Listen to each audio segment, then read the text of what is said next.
Ate Judy, happy birthday. Sorry, hindi kita nag-birthday mo. Hindi sa hindi ko naman alam na birthday mo.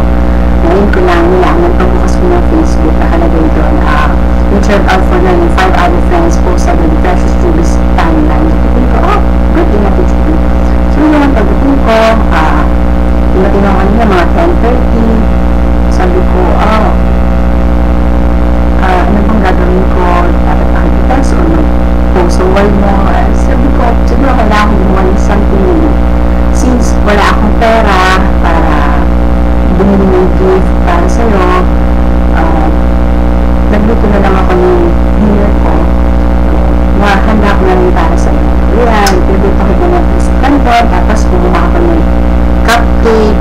Since wala naman dito soft drinks, hindi naman ako nila na soft drinks. Wala natin chocolate. Pasensya na yung handa ako kasi biktima ako nila Paulos.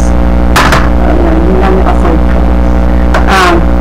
I can't be there today on your birthday, but I'll send you my very special wish and a little prayer.